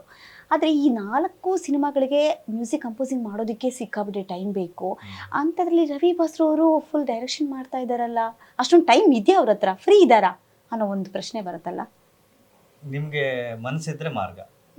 ನೀವು ಏನ್ ಅನ್ಕೊಂತೀರೋ ಅದನ್ನ ಆಕ್ಷನ್ಗೆ ತಗೊಂಬನ್ನಿ. ನಾನು ಜೀವನದಲ್ಲೇ ಟೇಕ್ ಆಕ್ಷನ್. ನೀವು ಏನ್ ಅನ್ಕೊಂತೀರೋ ಅದನ್ನ ಮಾಡಿ. ಮಾಡಿದ್ನ ಇದನ್ನ ನಾಳೆ ಇಟ್ಕೊಂತೀನಿ ಅಂತ ಇಟ್ಕೊಳ್ಬೇಡಿ. ಯಾರಿಗ್ ಗೊತ್ತು ನಾಳೆ ಯಾರು ಇರ್ತಾರೋ ಇಲ್ವೋ. ಸೊ ಹಾಗಾಗಿ ಆ ಭ್ರಮೆ ಲೋಕದಲ್ಲಿ ಬದುಕಬೇಡಿ. ಇವತ್ತು ನಿಮ್ಮ ಕೈಲಿದೆ, ಇವತ್ತು ಕೈಲಿರೋದನ್ನ ಏನು ಮಾಡಬೇಕು ಅದನ್ನ ಮಾಡಿ ಅಂತ ಹೇಳಲಿಕ್ಕೆ ಇಷ್ಟಪಡ್ತೀನಿ. ನಾನು ಇದ್ದಿದ್ದು ಹಾಗೆ. ಏನೇ ಒಂದು ಥಾಟ್ಗಳು ಬಂದರೆ, ಈಗ ಈ ಸಿನಿಮಾನೂ ಅಷ್ಟೇ, ನಾವು ಡಿಸಿಷನ್ ತಗೊಂಡಿದ್ದು ಒಂದು 2 to 3 ಡೇಸ್ ಅಷ್ಟೇ. 2 ಇಂದ 3 ದಿವಸದಲ್ಲಿ ಡಿಸಿಷನ್ ತಗೊಂಡು ಇಮಿಡಿಯೇಟಾಗಿ ನಾವು ಶೂಟಿಗೂ ಪ್ಲಾನ್ ಹಾಕೊಂಡ್ವಿ, ಸ್ಕ್ರಿಪ್ಟಿಗೂ ವರ್ಕೌಟ್ ಮಾಡ್ಕೊಂಡ್ವಿ, ಅಡಿಷನಲ್ ಶೂಟ್ ಮಾಡಿದ್ವಿ, ಎಲ್ಲದು ಅನ್ಕೊಂಡ್ರು ಮುಗಿಸ್ತೀವಿ. ಸೊ ಹಾಗಾಗಿ ಇಂಡಸ್ಟ್ರಿಗೆ ನಾವು ಹೊಸಬರಾದು 6 ಸಿನಿಮಾ ಮಾಡಿದ್ದೀವಿ. ಇದು 6ನೇ ಸಿನಿಮಾ ನಮ್ಮ ಟೀಮ್ದು. ಸೊ ಸಾಧ್ಯತೆ ಇದೆ, ಎಲ್ಲವೂ ಸಾಧ್ಯತೆ ಇದೆ. ಸಾಧ್ಯತೆ ಇಲ್ಲದೆ ಏನೂ ಇಲ್ಲ. ಹಾಗಾದ್ರೆ ನಿಮ್ಮ ವೈಯಕ್ತಿಕ ಬದುಕಿಗೆ ಅಂತ ಸಮಯ ಅವಕಾಶನೇ ಇಲ್ವಾ? ಯಾಕಂದ್ರೆ ನಿಮ್ಮ ಫುಲ್ ಟೈಮ್ ಎಲ್ಲ ನೀವು ಇದಕ್ಕೆ ನೀವು ಡೆಡಿಕೇಟ್ ಮಾಡ್ತಾ ಇದ್ದೀರಾ. ನೀವು ಅನ್ಕೊಂತೀರಾ ಅಂದ್ರೆ ಅಷ್ಟು ಈಸಿ ವರ್ಕ್ ಹೋಗ್ತಾ ಇದೆ ಅಂತ ಅಂದ್ರೆ ಎಲ್ಲದಕ್ಕೂ ಅದಕ್ಕೆ ಆದಂತ ಸಮಯ ಇದೆ. ಇನ್ನೊಬ್ಬರ ಬಗ್ಗೆ ಮಾತಾಡೋದನ್ನ ಸ್ಟಾಪ್ ಮಾಡಿ. ನಿಮ್ಗೆ ಜೀವನದಲ್ಲಿ ತುಂಬಾ ಟೈಮ್ ಸಿಗುತ್ತೆ. ಇನ್ನೊಬ್ಬರ ಬಗ್ಗೆ ಅವ್ನು ಬೆಳೆದ್ನಲ್ಲ ಅಂತ ಆಲೋಚನೆ ಮಾಡೋದು ಸ್ಟಾಪ್ ಮಾಡಿ. ತುಂಬಾ ಟೈಮ್ ಸಿಗುತ್ತೆ. ಖಾಲಿ ಪೀಲಿ ಮಾತಾಡೋದನ್ನ ಸ್ಟಾಪ್ ಮಾಡಿ. ಆಗದೆ ಇರೋದ್ರ ಬಗ್ಗೆ ಮಾತಾಡೋದನ್ನ ಸ್ಟಾಪ್ ಮಾಡಿ. ತುಂಬಾ ಟೈಮ್ ಸಿಗುತ್ತೆ.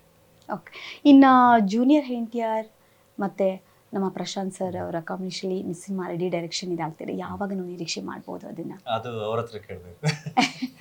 ಅಲ್ಲ, ಅದಕ್ಕೆ ಕೆಲಸ ಸ್ಟಾರ್ಟ್ ಆಗಬೇಕು ಅಷ್ಟೇ. ಓಕೆ.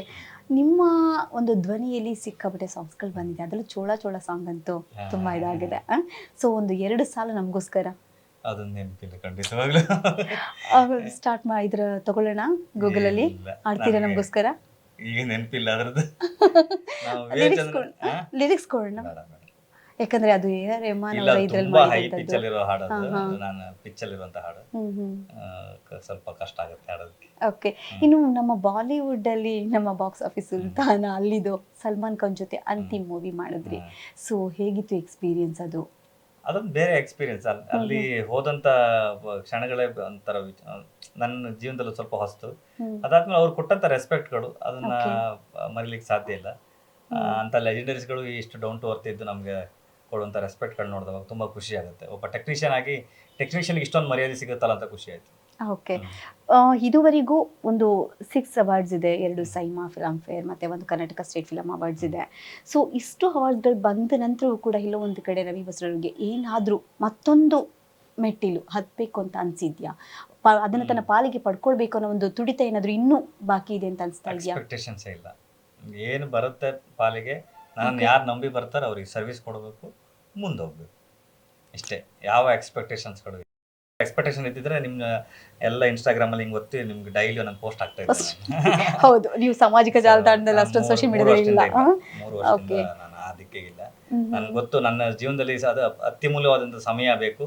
ಆ ಸಮಯನ ನಾನು ವ್ಯರ್ಥ ಮಾಡಬಾರ್ದು. ನನಗೆ ಬಂದಂಥ ಇದೆಲ್ಲ ಜವಾಬ್ದಾರಿಗಳು, ಒಬ್ಬ ಸಂಗೀತ ನಿರ್ದೇಶಕನಾಗಿ ಅದ್ರ ಜೊತೆಗೆ ಸಂಸಾರ ಇದೆ, ಸಂಸಾರದ ಜವಾಬ್ದಾರಿ ಇದೆ, ಸ್ನೇಹಿತರ ಬಳಗ ಇದ್ದಾರೆ, ಸ್ನೇಹಿತರ ಬಳಗದ ಜವಾಬ್ದಾರಿ ಇದೆ, ಫ್ಯಾಮಿಲಿ ಇದೆ, ಅವ್ರ ಜವಾಬ್ದಾರಿ ಇದೆ. ಇವರೆಲ್ಲರ ಬಗ್ಗೆ ಥಿಂಕ್ ಮಾಡ್ಲಿಕ್ಕೆ ನನಗೆ ಸಮಯ ಸಾಕಾಗ್ತಾ ಇಲ್ಲ. ಅದರಲ್ಲಿ ನಿಮ್ಮ ಫೇಸ್ಬುಕ್ ಇನ್ಸ್ಟಾಗ್ರಾಮ್ ಅಂತ ತಿಕ್ತಾ ಕೂತ್ಕೊಂಡ್ರೆ ನಮಗೆ ಬದುಕು ನಡೆಯೋದಿಲ್ಲ. ಅದು ಹಾಗಾಗಿ ಆ ದಿಕ್ಕಲ್ಲಿ ನಾನಿಲ್ಲ. ಅದಕ್ಕೆ ಅದ್ರ ಕೆಲಸ ಮಾಡೋರು ಇದ್ದಾರೆ, ಅವ್ರಿಗೆ ಕೊಟ್ಟಿದ್ದೀನಿ, ಅವ್ರು ಹ್ಯಾಂಡಲ್ ಮಾಡ್ಕೊಂಡು ಕೂತಿದ್ದಾರೆ ಸಾಕು. ಓಕೆ, ಅವ್ರಿಗೊಂದು ಕೆಲಸ ಆಯ್ತಲ್ಲ.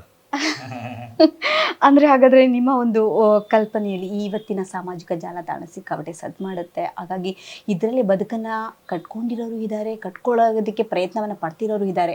ಸೊ ಅವರಿಗೆ ಒಂದು ನಿಮ್ಮ ಕಿವಿ ಮಾತು ಏನಿರುತ್ತೆ? ನಿಮ್ಗೆ ಏನೇನು ಅನ್ಸುತ್ತೆ ಅದನ್ನ ಮಾಡಿ, ಬಟ್ ಇನ್ನೊಬ್ರಿಗೆ ಹರ್ಟ್ ಎಷ್ಟು ಮಟ್ಟಿಗೆ ಅದು ನಾನು ಆ ದಿಕ್ಕಲ್ಲಿ ನಾನು ಅದ್ರ ಅನುಭವ ಸಾಧಕ ಬಾಧಕ ಅಲ್ಲಲ್ಲ, ಅದ್ರದ್ದು ಅನುಭವ ತಗೊಂಡಿದ್ರೆ ನಾನು ಮಾತಾಡ್ಬೋದಾಗಿತ್ತು. ಬಟ್ ನಾನು ಅದನ್ನ ಆಪರೇಟ್ ಮಾಡೋದವಾಗ ನಾನು 3 ವರ್ಷದ ಹಿಂದೆ ಒಂದು ವಾರ ನೋಡಿದೆ, ಇದನ್ನ ನಾನು ತುಂಬಾ ಅಟ್ರಾಕ್ಟ್ ಮಾಡ್ತಾ ಇದೆ, ನನ್ನ ಟೈಮನ್ನು ಕಿಲ್ ಮಾಡ್ತಾ ಇದೆ. ಸೊ ಅದೇ ದಿವಸ ನಾನು ನನ್ನ ಮಗ ಇಬ್ರು ಅನ್ಇನ್ಸ್ಟಾಲ್ ಮಾಡಿದ್ವಿ. ಅವತ್ತಿಂದ ಇವತ್ತಿನ ತನಕ ನಾವು ಅದರಲ್ಲಿಲ್ಲ. ಇಲ್ಲಿ ಸಿಕ್ತು ಉತ್ತರ ಅಷ್ಟೇ. ಸೊ ಆ ಒಂದು ಕಾರಣಕ್ಕೆ ನೀವು ನನಗೆ ಸೂಟ್ ಅಲ್ಲ. ಈಗ ನಾವು ಅದರಲ್ಲೇ ಬಿಸ್ನೆಸ್ ಮಾಡ್ಕೊಂಡಿರೋರಿಗೆ ನಾನು ಸೂಟ್ ಅಲ್ಲ ಅಂತ ಹೇಳ್ತಾ ಇಲ್ಲ. ಬಟ್ ನಮ್ಮ ಇದಕ್ಕೆ ನಮ್ಗೆ ಅದರಲ್ಲಿ ಯಾವ ರೆವೆನ್ಯೂಗಳು ಸಿಗಲ್ಲ, ಏನೂ ಇಲ್ಲ. ಅದ್ರ ಜೊತೆಗೆ ನಮ್ಮ ಸಮಯ ಮೇನ್ ಇಂಪಾರ್ಟೆಂಟ್ ಇದೆಲ್ಲ. ರೆವೆನ್ಯೂಗಿಂತ ಇಂಪಾರ್ಟೆಂಟು ಸಮಯ. ನಮ್ಮ ಸಮಯ ತುಂಬಾ ಕಿಲ್ ಆಗ್ತಿತ್ತು. ಸೊ ನಮ್ಗೆ ಸೂಟ್ ಅಲ್ಲ ಅಂತ ಅನಿಸ್ತು. ಓಕೆ, ಇನ್ನು ಈ ವೀರಚಂದ್ರಹಾಸದಲ್ಲಿ ಈಗ ಯಕ್ಷಗಾನ ಅಂತ ಬಂದಾಗ ಮೇಕಪ್ ವೆರಿ ಇಂಪಾರ್ಟೆಂಟ್. ಅದನ್ನ ತುಂಬಾ ಸಮಯ ಹೊತ್ಕೊಂಡು ಇರ್ಬೇಕಾಗಿದ್ದು ಕೂಡ ಒಂದು ಸಂಯಮ, ಒಂದು ಸಾರಿ ಕೂಡ. ಸೊ ಆ ಒಂದು ಕಲಾವಿದರ ಬಗ್ಗೆ ನೀವು 2 ಮಾತಾಡೋದಾದ್ರೆ? ಖಂಡಿತ ಅವರ ಲೆವೆಲ್ಗೆ ನಾವು ಥಿಂಕ್ ಮಾಡ್ಲಿಕ್ಕೆ ಸಾಧ್ಯ ಇಲ್ಲ, ಅವರ ಪೇಷನ್ಸ್ ಲೆವೆಲ್ಗೂ ಥಿಂಕ್ ಮಾಡ್ಲಿಕ್ಕೆ ಸಾಧ್ಯ ಇಲ್ಲ.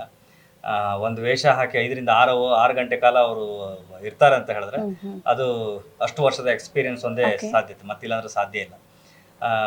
ಹಾಗಾಗಿ ಅವರ ಪ್ರತಿಯೊಬ್ಬರಿಗೂ ಈ ಚಿತ್ರದಲ್ಲಿ ನಮ್ಮ ಹೆಜ್ಜೆಯಲ್ಲಿ ಯಕ್ಷಗಾನವನ್ನು ವಿಶ್ವಗಾನ ಮಾಡುವಂಥ ಈ ಹೆಜ್ಜೆಯಲ್ಲಿ ನಮ್ಮ ಜೊತೆಗೆ ಸಹಕರಿಸಿದ, ಪ್ರತ್ಯಕ್ಷವಾಗಿ ಪರೋಕ್ಷವಾಗಿ ಸಹಕರಿಸಿದ ಪ್ರತಿಯೊಬ್ಬ ಕಲಾವಿದರಿಗೂ, ಟೆಕ್ನಿಷಿಯನಿಗೂ, ಅದರಿಂದ ದೂರದಲ್ಲೇ ಇದ್ದು ನನಗೆ ಸಹಕರಿಸಿದ ಪ್ರತಿಯೊಬ್ಬ ಜನರಿಗೂ ನಾನು ಇಲ್ಲಿಂದ ನಮಸ್ಕಾರ ಕೊಡ್ತೇನೆ. ನಿಮ್ಮ ಸಪೋರ್ಟ್ ಇಲ್ಲದೆ ಈ ಮಟ್ಟಕ್ಕೆ ಬರಲಿಕ್ಕೆ ಸಾಧ್ಯ ಇಲ್ಲ. ಓಕೆ, ಅಂದರೆ ಈ ಒಂದು ಏನಾದರೂ ಒಂದು ಒಳ್ಳೆ ಮೊಮೆಂಟ್ಸ್ನ ನೀವು ನೆನಪು ಮಾಡ್ಕೊಡ್ಬೇಕು ಅನ್ನೋದಾದ್ರೆ ಈ ಒಂದು ಚಿತ್ರದ ಚಿತ್ರೀಕರಣ ವೇಳೆ ಸೊ ಶಿವರಾಜ್ ಕುಮಾರ್ ಅವ್ರ ಜೊತೆ ಆಗ್ಬೋದು, ಚಂದನ್ ಶೆಟ್ಟಿ ಜೊತೆ ಆಗಬಹುದು, ಹೇಗಿತ್ತು? ಅಂದರೆ ಅವರೆಲ್ಲರೂ ಕೊಟ್ಟಂಥ ಪಾತ್ರವನ್ನು ಅದ್ಭುತವಾಗಿ ಅದಕ್ಕೆ ಏನು ಮರ್ಯಾದೆ ಕೊಡಬೇಕು ಆ ಮರ್ಯಾದೆ ಕೊಟ್ಟು ಅದನ್ನು ಉತ್ತುಂಗಕ್ಕೆ ಏರಿಸುವಂಥ ಎಲ್ಲದರಲ್ಲಿ ಎಲ್ಲರೂ ಹೆಗಲು ಕೊಟ್ಟಿದ್ದಾರೆ. ಅವರು ಪ್ರತಿಯೊಬ್ಬರಿಗೂ ನಾನು ಎಷ್ಟು ಥ್ಯಾಂಕ್ಸ್ ಹೇಳಿದ್ರು ಸಾಲದು. ಯಾಕಂದರೆ ನಾನು ಕೇಳ್ದವಾಗ ಯಾರೊಬ್ಬರು ಇಲ್ಲ ಅಂತ ಹೇಳಲಿಲ್ಲ.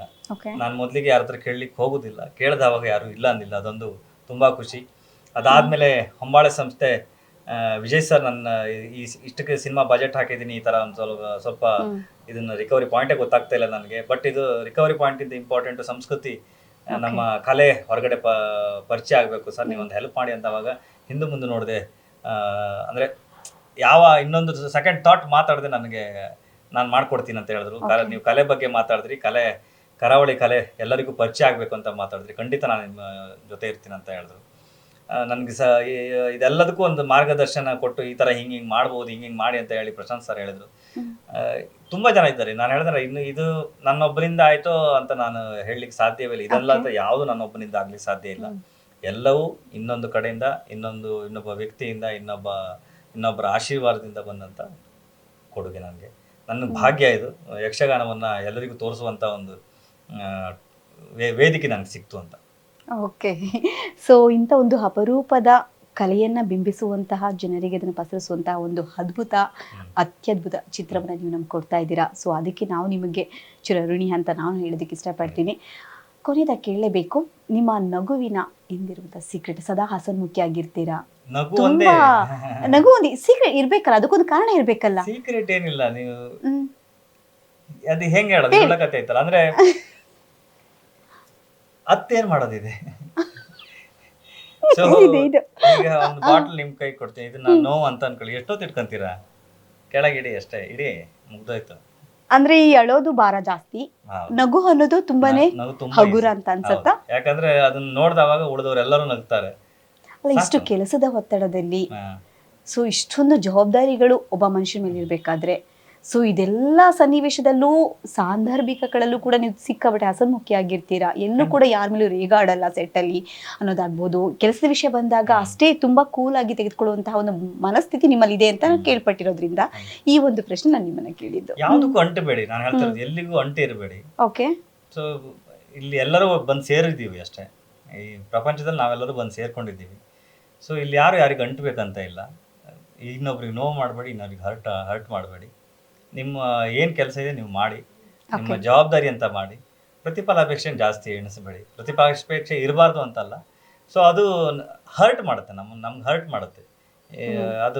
ಅದಕ್ಕಿಂತ ನಾವು ಆರಾಮ್ಸೆ ಇದ್ಬಿಟ್ರೆ ಎಲ್ಲದೂ ಚೆನ್ನಾಗಿರುತ್ತೆ. ಓಕೆ.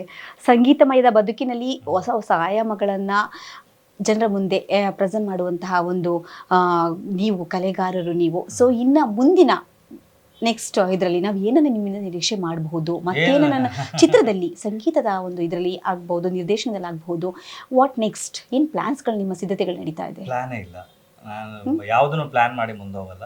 ಏನ್ ಬರುತ್ತೆ ಆ ದಿನಕ್ಕೆ ನನಗೆ ಏನ್ ಥಾಟ್ಸ್ಗಳು ಭಗವಂತ ಕೊಡ್ತಾನೆ, ಆ ಭಗವಂತನ ಕೇಳ್ಕೊಂತೀನಿ. ಅವ್ನು ಬಂದು ಕೊಟ್ಟವಾಗ ಅದ್ರ ಯಾರಿಗೆ ಏನ್ ಸರ್ವಿಸ್ ಮಾಡ್ಬೇಕು ಅಂತ ಸರ್ವಿಸ್ ಮಾಡ್ಕೊಂಡು ಮುಂದೋಗ್ತೀನಿ. ಬತ್ತಳಿಕೆ ಬಾಣಗಳು ರೆಡಿ ಇರ್ಬೇಕಲ್ವಾ? ಇಲ್ಲ, ಒಂದೊಂದಾಗಿ ಪ್ರಯೋಗ ಸಮಯ ಬಂದಾಗ ಬತ್ತಳುಗಳನ್ನ ಬಾಣಗಳು ರೆಡಿ ಇರ್ಬೇಕಂತ ಹೇಳ್ರೆ ಅದು ಇನ್ನೊಂದ್ ಕಡೆ ತಯಾರಾಗಿರ್ಬೇಕು. ನನ್ನ ತಯಾರಿಯೇ ಇಲ್ಲಲ್ಲ. ನಾನು ಹೇಳ್ತಾ ಇರೋದು, ನಾನೊಬ್ಬ ವಾಟರ್ ಟ್ಯಾಪ್ ಅಷ್ಟೇ. ನೀರ್ ಎಲ್ಲಿಂದ ಬರ್ತಾ ಇದೆ, ನಿಮ್ಗೆ ಕೊಡ್ತಾ ಇದ್ದೇನೆ.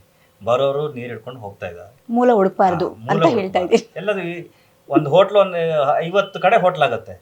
ಅವನಿಗೆ ಯಾರು ಪ್ರಚೋದನೆ ಕೊಟ್ಟಿದ್ದು, ಇವನಿಗೆ ಯಾರು ಪ್ರಚೋದನೆ ಕೊಟ್ಟಿದ್ದು, ಎಲ್ಲದೂ ಮೇಲ್ಗಡೆಯಿಂದ ಭಗವಂತ ಪ್ರಚೋದನೆ ಕೊಡ್ತಾನೆ ನಿಮಗೆ. ಸೊ ಅದನ್ನ ಇಟ್ಕೊಂಡು ನಮ್ಮ ಹತ್ರ ಎಷ್ಟು ಸಾಧ್ಯವಾಗುತ್ತೋ, ಒಂದು ಕಾರ್ನರ್ ಪ್ಲೇಸ್ ಇರುತ್ತೆ, ಎಲ್ಲರೂ ಬಂದಲ್ಲಿ ನೋಡ್ತಾರೆ, ಇಲ್ಲೊಂದು ಹೋಟ್ಲ್ ಆದ್ರೆ ಚೆನ್ನಾಗಿರುತ್ತೆ, ಎಲ್ಲರೂ ಮಾತಾಡ್ಕೊಂತ ಹೋಗ್ತಾರೆ. ಒಬ್ಬ ಮಾತ್ರ ನಿರ್ಧಾರ ತಗೊಂತಾನೆ. ಅಂದ್ರೆ ಎಲ್ಲರಿಗೂ ಥಾಟ್ ಬಂದಿರುತ್ತೆ, ಒಬ್ಬ ಅದನ್ನ ಡಿಸಿಷನ್ ತಗೊಂಡು ನಿರ್ಧಾರ ಮಾಡ್ತಾನೆ. ನಾನು ಹೇಳ್ತೇನೆ, ಅದು ಯಾವತ್ತೂ ಒದಾಗಿರಿ.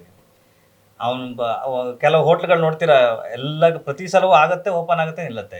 ಕೆಲವು ಬಾರ್ಗಳು ನೋಡ್ತೀರಾ, ಬಾರ್ಗಳು ಸೋತಿದ್ದಿದೆ. ಸೊ ಎಲ್ಲೆಲ್ಲಿ ಏನೇನು ಆಗ್ಬೇಕು ಅಂತದ್ದು ರೈಟ್ ಅಪ್ ಅಲ್ಲಿ ಇರುತ್ತೆ.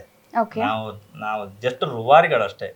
ಸೊ ಇಲ್ಲಿ ನನ್ನಿಂದ ಆಯ್ತು ಅಂತ ನಾವು ಅದನ್ನ ಹೇಳ್ಬಾರ್ದು. ಕಿರೀಟ ಯಾವತ್ತು ಕೈಯಲ್ಲಿ ಇರಬೇಕು, ತಲೆಗೆ ಇರಬಾರ್ದು. ಕೈಯಲ್ಲಿದ್ದಾವಾಗ ಅದ್ರ ಭಾರ ಗೊತ್ತಾಗುತ್ತೆ, ಅದ್ರದ್ದು ಹೊಳಪು ಗಿಳುಪು ಎಲ್ಲ ಗೊತ್ತಾಗುತ್ತೆ, ಜವಾಬ್ದಾರಿ ಸಿಗುತ್ತೆ ಅಲ್ವೇ. ತಲೆಗೆ ಇದ್ದಾಗ ಕೈ ಹಿಂಗೆ ಹೋಗುತ್ತೆ ಆಮೇಲೆ. ಸೊ ಆ ಥರದ ಬದುಕಲ್ಲಿ ನಾನಿಲ್ಲ. ನಂದೇ ಒಂದೊಂದು ಸಿದ್ಧಾಂತಗಳನ್ನ ಇಟ್ಕೊಂಡು ನಾನು ಬದುಕ್ತಾ ಇದ್ದೀನಿ. ಓಕೆ. ಯಾರಿಗೂ ಜೊತೆಗೆ ನಾನು ಜಾಸ್ತಿ ಬರೀಲ್ಲ. ನಂದೇ ಸರ್ಕಲ್ ಇದೆ. ಸೊ ನನ್ಗೆ ಖುಷಿ ಕೊಡುವಂಥ ಜಾಗಕ್ಕೆ ನಾನು ಆರಾಮ್ಸೆ ಹೋಗ್ತೀನಿ, ಆರಾಮ್ಸಾಗಿರ್ತೀನಿ, ಆರಾಮ್ಸೆ ಬರ್ತೀನಿ ಅಷ್ಟೇ. So thank you so much.